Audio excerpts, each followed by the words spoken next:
Noticentro 1, CMI. Diálogo de alto nivel entre Colombia y Estados Unidos. Canciller Álvaro Leiva y secretario de Estado Antony Blinken revisan agenda. Paz total, economía, medio ambiente y transición energética entre los temas. Las amenazas del negro Over a comerciantes de Barranquilla. Hablan víctimas de falsos positivos en la costa Caribe.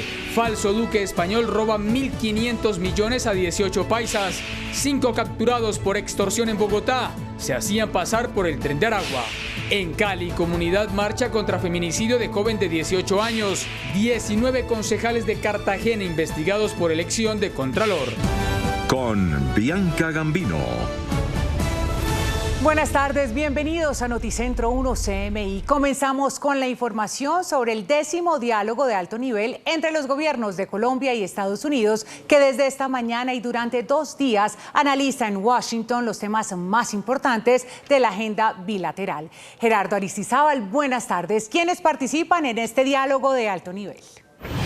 Hola Bianca, televidentes de Noticentro 1 CMI, pues participan 2 delegaciones, una por parte de la Casa Blanca, que encabeza el secretario de Estado o ministro de Relaciones Exteriores, Antony Blinken, la otra que encabeza el canciller Álvaro Leiva, y de la cual hacen parte además el ministro de Justicia Néstor Osuna, el comisionado de Paz Danilo Rueda, la jefe de gabinete Laura Sarabia, lo mismo que varios viceministros que dialogarán durante 2 días con el gobierno de Joe Biden para definir la agenda bilateral. La instalación de este diálogo de alto nivel la hizo el secretario de Estado de Estados Unidos, Antony Blinken, quien dijo que la Casa Blanca está trabajando en un nuevo modelo de lucha contra el narcotráfico, tal como lo propone el gobierno de Gustavo Petro. Estamos adoptando un enfoque holístico a este desafío permanente. Esto significa que estamos estudiando la forma de reducir aún más la demanda, invirtiendo en la prevención del abuso de sustancias, en el tratamiento y la recuperación de quienes luchan contra la adicción en nuestros países, porque se trata fundamentalmente de un problema de salud pública. Al mismo tiempo, debatiremos formas de seguir reduciendo la oferta, desde reforzar la interdicción por tierra y por mar hasta proporcionar medios de vida alternativos a las comunidades vulnerables. El diálogo también brindará la oportunidad de profundizar nuestros esfuerzos conjuntos para hacer frente al problema de la migración sin precedentes en toda la región. De hecho, todos estamos experimentando una migración sin precedentes en todo el mundo. Hay más personas moviéndose en todo el mundo, más de 100 millones que en ninguna otra época de la historia. Sobre este tema de la migración, la Casa Blanca ha resaltado el papel fundamental que adelanta Colombia en la atención de cerca de 2 millones de migrantes venezolanos, y esto en relación con una cumbre migratoria que se debe adelantar en México en las próximas semanas. El canciller Álvaro Leiva definió los 7 temas que van a ser tratados durante estos 2 días de alto diálogo en Washington. Oportunidades económicas, sociales y salud, diplomacia pública, medio ambiente y cambio climático, energía, minería e infraestructura, democracia, buen gobierno y derechos humanos, seguridad, antinarcóticos y desarrollo rural, inmigración. Temas que en la 9ª conferencia, en la 8ª, en la primera, pues eran aquellos que se manifestaban pero que no tenían el significado que tienen hoy. Hoy hay un tema de gran geopolítica. Hechos nuevos están ocurriendo en el mundo. Nuevas visiones sobre cada uno de estos temas. Precisamente esa nueva visión del gobierno de Gustavo Petro es lo que se va a tratar y cómo la recibe la Casa Blanca en los 7 ejes fundamentales de relaciones bilaterales. Esta es la información, Bianca, que se produce por el momento. Continúe usted en estudio.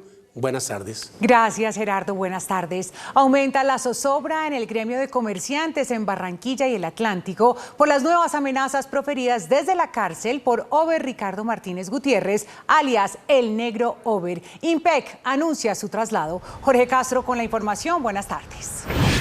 Muchas gracias, Bianca. Muy buenas tardes. En este contexto y tras los recientes hechos registrados en el fin de semana, hoy hay silencio entre los comerciantes de Barranquilla. El temor ha aumentado y se han negado a pronunciarse alrededor de estas nuevas amenazas que se han dado en las últimas horas.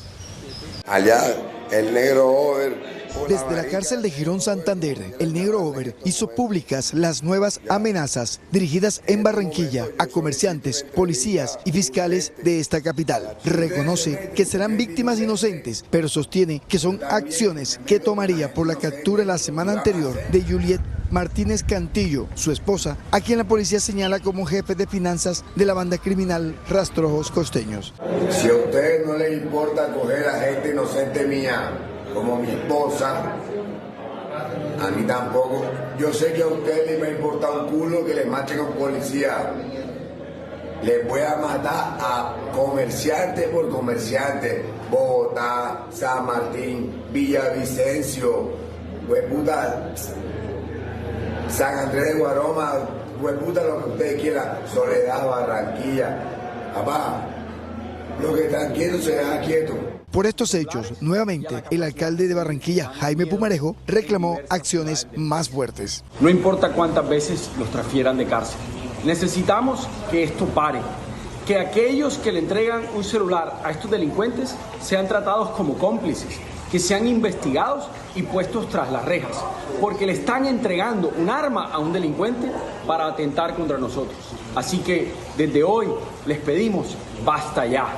Ya no más excusas. Investigadores y analistas atribuyen a la guerra entre bandas criminales el contexto de inseguridad que vive la ciudad. En Barranquilla y su área metropolitana lo que estamos evidenciando es una competencia armada entre distintos grupos ilegales y esa competencia ha generado un contexto de anarquía criminal en el cual estamos viendo distintas expresiones de violencia que interactúan y que conviven en un solo espacio territorial, todo esto teniendo como telón de fondo unas autoridades locales desbordadas que no pudieron anticipar el problema y todavía no han sabido cómo descifrar la solución al mismo. El distrito de Barranquilla es el escenario del enfrentamiento entre estructuras criminales por el control de rentas y economías ilegales. En esta escalada de violencia en Barranquilla, nuevamente en el fin de semana, una tienda fue atacada a bala por hombres en moto. Y hoy la Justicia Especial de Paz ha anunciado desde Barranquilla que se investigará a los grupos Gaula del Ejército principalmente, pero también de la policía que estuvieron en la costa norte de Colombia en la primera década del presente siglo. Esto en el desarrollo de las investigaciones que se están adelantando por falsos positivos en la región. Dolorosos testimonios se han escuchado en la audiencia de la JEP para víctimas de falsos positivos en Magdalena y Atlántico. Son cerca de 150 hechos con unas 300 víctimas y 14 personas desaparecidas. Es la tercera audiencia regional tras más de 100 interrogatorios a militares y terceros reclutadores del Batallón de Artillería número 2 La Popa, la Fuerza de Reacción Divisionaria FURET y el Grupo de Caballería Mecanizada Coronel Juan José Rondón. Vamos a empezar a trabajar los Gaulas en la zona del Caribe, así como la Fuerza de Tarea Conjunta Sucre. Este grupo de unidades nos va a permitir un mapa global de lo que pasó con los falsos positivos en el Caribe. La JEP pretende ampliar el rango de investigación a los responsables de los falsos positivos en el Caribe. Fundamentalmente Gaulas militares, pero también estamos evaluando la posibilidad de mirar Gaulas de la policía si es el caso. De los más de 100 militares involucrados en casos de falsos positivos en la costa, el 90% ha reconocido su responsabilidad de diferentes índoles y formas. Estas audiencias de la Justicia Especial de Paz con víctimas de falsos positivos en la costa norte de Colombia se prolongará hasta este martes. Noticias desde Barranquilla con Jorge Castro, Noticentro 1, CMI. Gracias, Jorge. Un hombre que supuestamente aspiraba a ser un duque de la realeza de España habría estafado a 18 personas en Medellín por una millonaria suma de dinero. Su madre, exfuncionaria de la Gobernación de Antioquia, también fue denunciada. Hernán Muñoz, buenas tardes. ¿Quién es este hombre?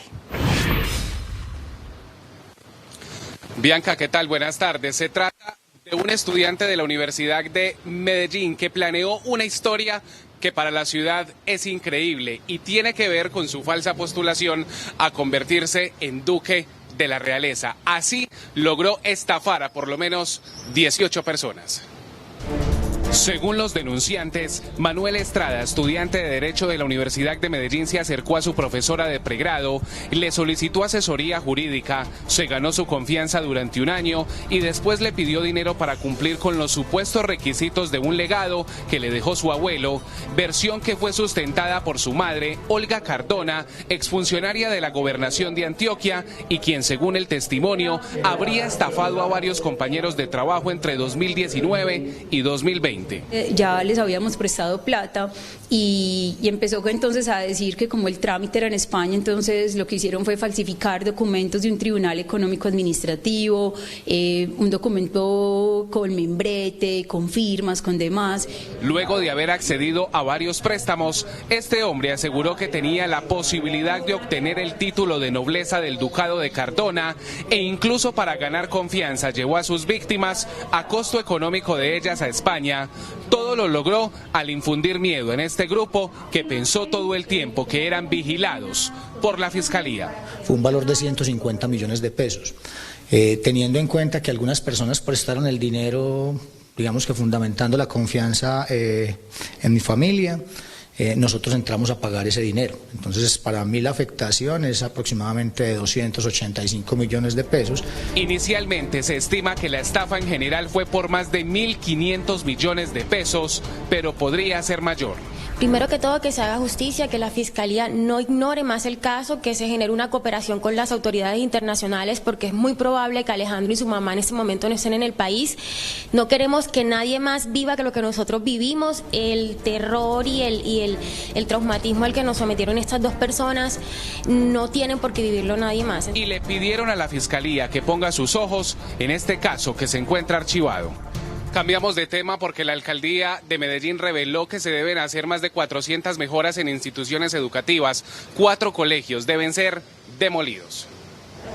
El secretario de Educación de Medellín, Juan David Agudelo, confirmó que los siguientes colegios deben ser demolidos por fallas estructurales: Federico Ozanam, ubicado en la Comuna 9, Buenos Aires; Javiera Londoño, en el barrio Sevilla; Juan Pablo II, en Guayabal; y El Placer, del corregimiento de Santa Elena. Los colegios tienen sus planes de contingencia para que se mantenga la prestación del servicio educativo sin ninguna dificultad. El alcalde de Medellín aseguró que se debe proceder con mejoras en más de 400 colegios y respondió a la petición que le hizo la Procuraduría sobre el estado de ejecución de vigencias futuras para intervenciones en instituciones educativas y el accidente en un colegio en el barrio el 12 de octubre que dejó cerca de 15 estudiantes heridos tras el desplome de un techo. La Procuraduría nos pregunta en muy buen momento, en el momento en el que hemos asignado el presupuesto más alto en la historia de Medellín, no de esta administración, de la historia de Medellín, precisamente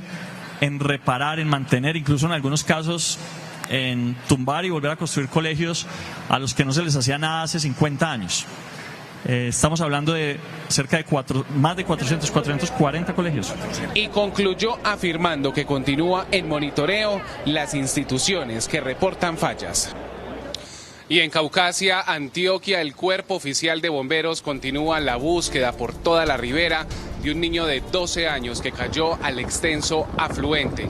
En las últimas horas se confirmó que sus pertenencias, como el bolso, los cuadernos, pero también una cartuchera, fueron halladas en la ribera del Cauca. Las autoridades insisten que continuarán la búsqueda, aunque a esta hora se dificultan las situaciones de orden público por otra movilización nueva que hay convocada por el paro minero. Ya son más de 12 horas con este menor desaparecido y su familia hace un angustioso llamado para que no cesen las labores de búsqueda y rescate. Nos despedimos desde la capital de Antioquia, Hernán Muñoz, Noticentro 1 CMI. Muchas gracias. Seguimos en Noticentro 1 CMI. En Bogotá capturan a 5 extorsionistas que se hacían pasar como integrantes del Tren de Aragua. Angélica Arango con la información. Buenas tardes. Bianca y televidentes, muy buenas tardes. Empezamos con noticias de seguridad de Bogotá, pues en medio de un operativo capturaron a 5 personas que estaban extorsionando a comerciantes en la localidad de Bosa. Comerciantes de la localidad de Bosa no pueden más. En medio de una investigación se descubrió que integrantes que firman a nombre del Tren de Aragua están pidiendo de 50 a 100 millones de pesos a comerciantes en Bogotá para no atacarlos ni destrozar los establecimientos. La Fiscalía dio captura a 5 delincuentes que por medio de panfletos en donde se observa además del aporte que piden, amenazaban a los comerciantes con el desalojo de su comercio o de lo contrario atentarían contra su vida y las de sus familias. Ha aumentado la extorsión tanto en Kennedy como en Bosa, como se han dado cuenta ustedes, utilizan panfletos, está ya ese modus operandi de dispararle a los establecimientos de comercio y en este caso bajo la coordinación de una fiscal especializada del Gaula. Se logró la captura de estas 5 personas, ella coordinó minuto a minuto a la Policía Judicial del Gaula, efectivamente, y logramos la captura de estas personas. En los panfletos además la banda indica un número de WhatsApp en donde la víctima debe comunicarse para acordar la entrega de la suma pactada por el delincuente. El máximo responsable, el líder de esta organización, lo hace desde un establecimiento carcelario y amedrentó a esta persona, se les encontraron los panfletos, primero pidieron 50 millones, después 25 millones, terminaron en 5 millones y tenemos pruebas de que dispararon a un establecimiento de comercio. Aún así, algunos comerciantes siguen sintiendo temor, pues creen que se van a ver obligados a cerrar sus negocios y retirarse de la capital del país. En esta misma línea, la Fiscalía determinó que la mujer que habría sido asesinada la semana pasada en la localidad de San Cristóbal no habría muerto en medio de un acto sexual, sino que su pareja la habría asfixiado con el cable de una plancha. Tras una semana de zozobra y misterio, la Fiscalía General de la Nación determinó que el asesinato de una mujer en la localidad de San Cristóbal se dio por un ataque de su pareja y no en medio de un acto sexual, como lo había expresado el homicida. Se trató de presentar el caso como un caso de un tema del ámbito sexual, de esos tipos de prácticas, y se determinó por parte de un fiscal de la unidad de vida, con base en la prueba pericial, muy importante, en la conclusión del dictamen pericial de medicina legal, que la causa de la muerte fue por asfixia, efectivamente, de este señor sobre la víctima. Los hechos ocurrieron a las 4:20 de la mañana en el barrio Juan Rey. El mismo atacante fue quien llamó a la policía y reportó que su esposa de 24 años no reaccionaba después de que habían tenido relaciones sexuales y se habían quedado dormidos. Cuando llegaron las autoridades, el cuerpo de la mujer estaba morado y presentaba sangre en la boca y en la cara. Las autoridades determinaron que no habría sido un acto sexual, sino un feminicidio, y que la mujer estaba siendo víctima de violencia por este hombre hace rato. Una mujer víctima de una violencia cíclica, de una violencia psicológica en su contra. Esta persona, su pareja sentimental, tenía el dominio de sus redes sociales, de sus amigos, de su círculo más cercano. En lo ocurrido del 2023 se han presentado 7 casos de feminicidio en Bogotá.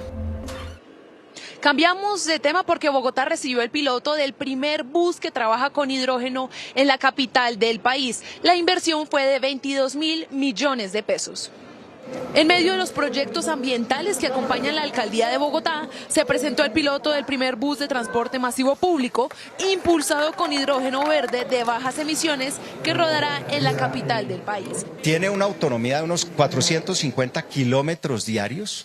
Ese es un dato bien importante. ¿Qué tanto puede rodar? ¿Qué autonomía tiene? Y esto con una sola carga de hidrógeno podría transportar unos 98.500 pasajeros al año. Y este no es un dato menor, evitar 135 toneladas de CO2 equivalente al año. El bus es impulsado por un motor eléctrico que a su vez es alimentado por una celda de hidrógeno que genera electricidad y cuyo único residuo es el agua. No solamente para la autogeneración y el autoabastecimiento de energía a través de fuentes renovables no convencionales, sino también para ser pionero de este tipo de tecnologías. Esta es una de las apuestas tecnológicas y ambientales más importantes de este gobierno, junto con las 2 primeras líneas del metro, los cables aéreos y el Regiotram. Este primer piloto nos está costando 22.000 millones de pesos de los colombianos, pero están muy bien invertidos. Cerca de la mitad, 9.000 los ha puesto el Fondo de Energías No Convencionales del Ministerio de Minas y Energía, otros 8.000 y pico los está poniendo Ecopetrol, 4.000 los está poniendo Fanalca y nosotros estamos poniendo la remuneración del bus, porque para que ruede y transporte casi 100.000 pasajeros al año. En los próximos meses el bus inicia un proceso de certificación y homologación con el Ministerio de Transporte y la vinculación a Transmilenio para comenzar a prestar el servicio durante el segundo semestre del 2023. Por otro lado, en términos de la ola invernal, 100 familias se están viendo afectadas por el cierre de la única vía que comunica la vereda de Yerbabuena con el municipio de Chía.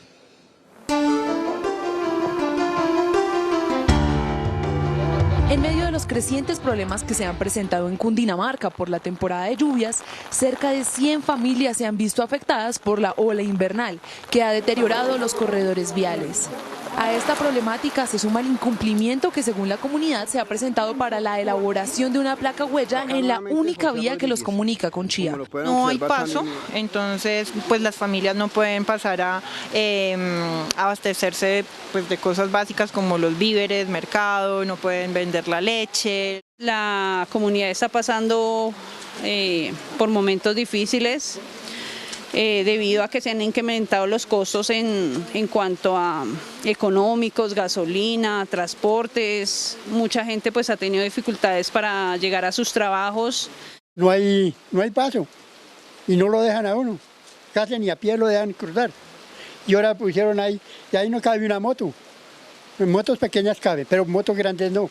En medio de esta emergencia, los habitantes han tenido que usar otras vías que han puesto en peligro la vida de niños y adultos mayores. La alcaldía municipal se refirió al respecto. Esperamos que para este primer tramo, el tramo del Divino Niño, para finales de junio estemos terminando eso y posteriormente pasamos al otro tramo que es el del sector El Manzano. Como les digo, nosotros hemos estado trabajando, les comentaba, el día de ayer tuvimos reunión con el comando de ingenieros y ellos van a colocar una escuadra más para que podamos avanzar de una manera más expedita en la ejecución de la obra.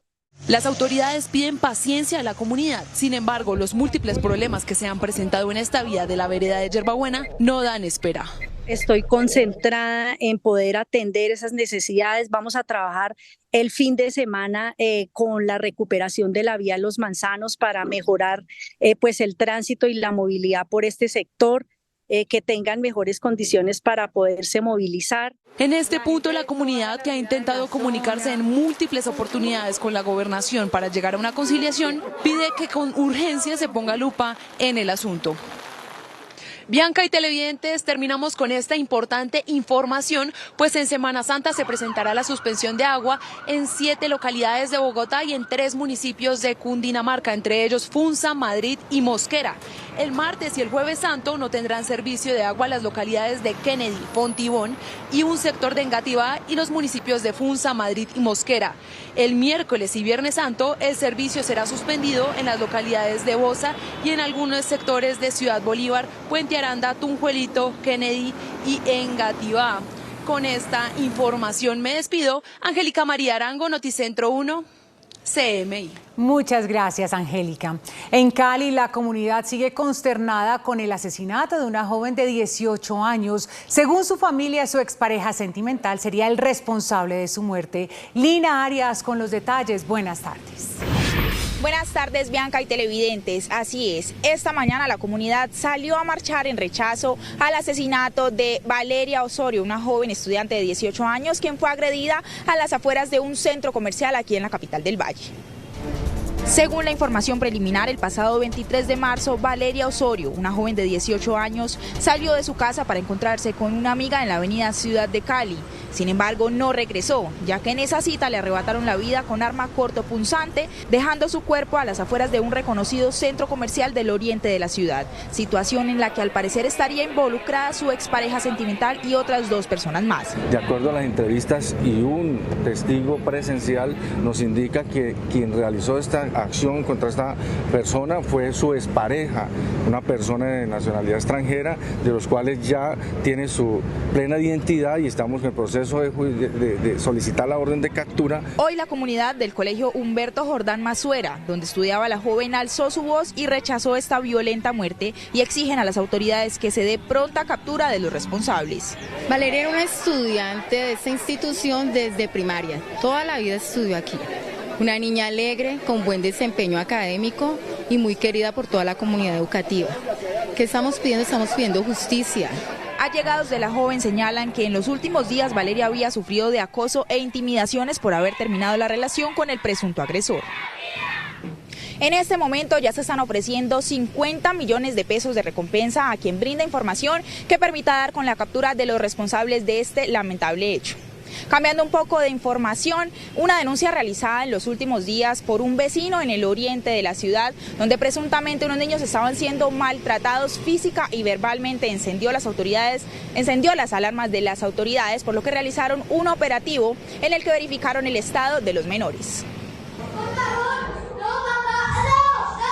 Esta fue la denuncia que se difundió a través de redes sociales por parte de un vecino que llevaba mucho tiempo escuchando el maltrato físico y verbal al que eran sometidos 3 niños en una vivienda del barrio Mariano Ramos al oriente de la ciudad. Estos gritos y golpes encendieron las alarmas de varias entidades en la capital del Valle, por lo que se activó un equipo interinstitucional articulado por Bienestar Familiar, Policía de Infancia y Comisaría de Familia para el cuidado de los menores para verificar en qué estado se encontraban los niños y quién era el responsable de la violencia dentro del hogar. Inmediatamente debo entrevistar a la familia y a los vecinos. Se trasladan 3 menores de edad y su progenitora al Hospital Universitario HV con el fin de que sean examinados y verificados el presunto caso de violencia intrafamiliar. Posteriormente, las autoridades iniciaron la ruta para restablecer los derechos de los menores. Cabe resaltar que la madre de los niños también fue retirada del lugar porque presuntamente sería otra víctima de la violencia por parte de este sujeto. En otra información, las autoridades lograron en las últimas 72 horas la desarticulación de 4 peligrosas bandas delincuenciales aquí en Cali. Las 4 estructuras delincuenciales son Los Potrero, La Tercera, La Curva y África, implicadas en hechos de homicidio, hurto, comercio de sustancias alucinógenas, desplazamiento forzado y la instrumentalización de menores de edad para cometer delitos. Es así como en las últimas 72 horas realizamos 26 órdenes de allanamiento, 30 capturas en las jurisdicciones de Floralia, Siloé, Vallado y de Cepaz. La organización que más llamaba la atención de las autoridades era África, compuesta por una familia entera que se dedicaba a la venta de sustancias estupefacientes en el barrio El Retiro. Su líder era conocido como José Luis, quien delinquía junto a su tía, primos y un sobrino. Se dedicaban al tema de estupefacientes, pero también al control de líneas, y para hacer el control de líneas generaban también homicidios, y la particularidad que se dedicaban también a instrumentalizar menores para la distribución de drogas en los entornos escolares. Los 30 capturados en la ofensiva policial fueron puestos a disposición de la autoridad competente. Este tipo de operativos también son gracias a las denuncias que realiza la comunidad, por lo que las autoridades siguen haciendo un llamado a que se denuncie en caso de conocer quiénes son los responsables de los delitos aquí en la capital del Valle. Es toda la información desde Cali, informó Lina Arias para Noticentro 1 CMI. Muchas gracias, Lina. La Procuraduría abrió investigación contra los concejales de Cartagena por presuntas irregularidades en la elección del Contralor. Tatiana Rodríguez con el reporte. Buenas tardes. Bianca, televidentes, muy buenas tardes. El órgano de control, dentro de sus competencias, también pidió revisar la plataforma SECOP Audios y asimismo todas estas plataformas para investigar esta situación. También cabe señalar que desde el año 2016 el cargo de Contralor funciona en la capital de Bolívar en calidad de encargo. Ante presuntas irregularidades que se estarían presentando en el proceso para la elección del Contralor Distrital periodo 2022-2025, la Procuraduría abrió investigación a los 19 concejales de la ciudad. Y es que el proceso de selección del funcionario se ha visto entorpecido por una serie de circunstancias como, por ejemplo, dilaciones en los tiempos establecidos legalmente en el trámite correspondiente, recusaciones contra la mesa directiva del Consejo Distrital para conocer de asuntos relacionados con la Contraloría Distrital de Cartagena, y privación de la libertad de la presidenta de la corporación, entre otros aspectos. Para los concejales el proceso ha sido dilatado por órdenes judiciales que han suspendido el concurso para la elección en varias oportunidades. Siempre hay manos oscuras, personas que no quieren que se elija el Contralor en propiedad, pero no es culpa del Consejo de Cartagena. Aquí tendríamos que revisar, más bien que me revisen a ver qué es lo que está pasando con los jueces que han suspendido este concurso. Yo creo que esta preventiva que se abrió hace algún tiempo para el Consejo, hoy por esta nueva suspensión se convierte ya en una investigación como tal, en un proceso. Sin embargo, señala el Ministerio Público que la elección para este cargo se ha visto empañada por la corrupción y varios aspirantes han resultado con inhabilidades y los procesos de convocatoria desde el año 2018 no han sido exitosas. Es de mencionar que desde el año 2016 el cargo de Contralor se ha dado en calidad de encargado.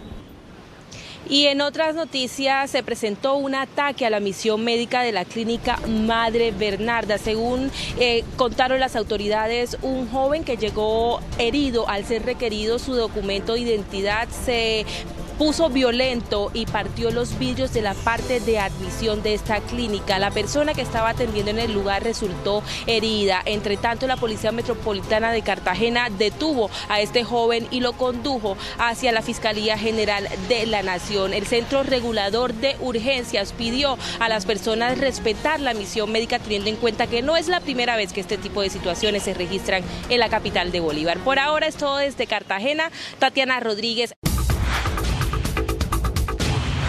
Crecen las protestas en Israel contra la reforma judicial que impulsa el primer ministro Benjamín Netanyahu. El presidente del país, Isaac Herzog, solicitó detener inmediatamente la controvertida reforma que le daría más poder al ejecutivo de turno. Miles de personas se aglomeran en Jerusalén mientras una huelga general paraliza al país en rechazo a la reforma judicial del primer ministro de Israel, Benjamín Netanyahu. El sindicato Histadrut, el más grande del país, convocó a una huelga general que podría paralizar gran parte de la economía de Israel, ya que representa más de 700.000 trabajadores en numerosos sectores, desde bancos hasta transporte y salud. Las protestas han cogido más fuerza desde que el premier israelí destituyó del cargo al ministro de Defensa Yoav Galán después de que este pidiera públicamente pausar el proceso de aprobación de la norma. Ante las nuevas manifestaciones, Netanyahu se pronunció en Twitter instando a mantener la paz e hizo un llamado a todos los manifestantes de Jerusalén, de derecha e izquierda, para que se comporten con responsabilidad y no actúen con violencia. Las principales universidades del país ya declararon una huelga indefinida y el principal sindicato anunció una huelga general, mientras que un grupo de 23 alcaldes pretenden iniciar hoy una huelga de hambre en protesta por la reforma que ha desatado una amplia contestación social desde múltiples sectores. La reforma judicial impulsada por Netanyahu es controversial en el país, ya que principalmente la medida busca limitar el poder de la Corte Suprema y aumentar el del Parlamento y por ende el del Ejecutivo de turno. Según Netanyahu, el alto tribunal tiene un poder excesivo y en ese sentido afirma que la reforma es necesaria para controlar a los jueces activistas y establecer un equilibrio adecuado entre el gobierno electo y el poder judicial. Sin embargo, los opositores lo consideran una forma de quebrantar los controles y equilibrios legales y una amenaza para la democracia de Israel. Una huelga de los sindicatos del sector público de Alemania que reclaman mejoras salariales paralizó el transporte del país. Uno de los paros más grandes en la última década en Alemania afectó el transporte del país. Los sindicatos piden un aumento del 10.5% en sus salarios. Sin embargo, la propuesta fue rechazada por los empleadores que ofrecen menos de la mitad, por lo que varios trabajadores salieron a las calles mostrando su descontento. La huelga afectó masivamente las diferentes alternativas del transporte público del país, como trenes y buses. Además, las ciudades más afectadas con las protestas fueron Múnich y Frankfurt, donde varios vuelos fueron retrasados y cancelados. Las movilizaciones pacíficas lograron llegar al Ministerio del Interior, que le concedió a los sindicatos la posibilidad de negociar durante los próximos 3 días. En los diálogos, el gobierno alemán evaluará las propuestas de los protestantes para llegar a acuerdos que beneficien al sector público de la nación. El Fondo Monetario Internacional alertó sobre un aumento de los riesgos para la estabilidad financiera mundial en un momento en el que las incertidumbres son excepcionalmente elevadas.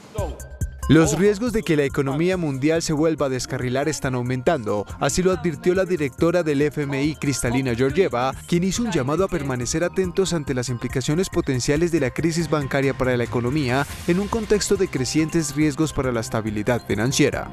Uncertainties are exceptionally high. including because of the risks of geo-economic fragmentation, which could mean a world split into rival economic blocs, a dangerous division that would leave everyone poorer and less secure. La jefa del FMI reiteró su opinión de que 2023 será otro año difícil, con una ralentización del crecimiento mundial por debajo del 3% debido a las secuelas de la pandemia, la guerra en Ucrania y el endurecimiento monetario. Incluso, con mejores perspectivas para 2024, el crecimiento mundial se mantendrá muy por debajo de su promedio histórico del 3,8% y las perspectivas generales seguirán siendo débiles. El banco estadounidense First Citizens absorberá los préstamos y depósitos del quebrado con la compra del grueso de los activos del Silicon Valley Bank, cuyo colapso desató una oleada de pánico en el sector bancario de Estados Unidos y Europa. La caída del Silicon Valley Bank, especializado en empresas tecnológicas, supuso la mayor quiebra bancaria en Estados Unidos desde 2008 y desestabilizó el sector financiero de una forma que a muchos les recordó la grave crisis iniciada aquel año. Sin embargo, el panorama parece mejorar después de que el banco estadounidense First Citizens anunció que comprará todos los depósitos y préstamos del Silicon Valley Bank y desde hoy sus 17 sucursales abren como nuevas sedes del First Citizens y sus clientes se convertirán automáticamente en depositantes de este banco. La transacción incluye la venta de $72.000 millones en activos con un descuento de $16.500 millones, mientras el mecanismo estadounidense de garantía de depósitos, un fondo de seguro del gobierno, absorberá $20.000 millones de pérdidas. First Citizens Bank es una institución con experiencia en la compra de rivales en quiebra y ha adquirido más de 20 bancos desde 2009. El multimillonario Jack Ma reapareció en China tras un año en el extranjero por las presiones del régimen de Xi Jinping. Después de criticar el sistema regulador del gobierno de Pekín, el fundador de Alibaba se había retirado de la vida pública y dejó el país en medio de las restricciones de la pandemia. El viaje pone fin a una estancia de más de un año en el extranjero que fue visto por la industria como un reflejo del estado de ánimo cauteloso de las empresas privadas chinas ante las presiones aplicadas por el régimen chino. Hasta aquí Noticentro 1 CMI. A continuación, Caso Cerrado y a las 8 de la noche una nueva emisión de noticias. Feliz tarde.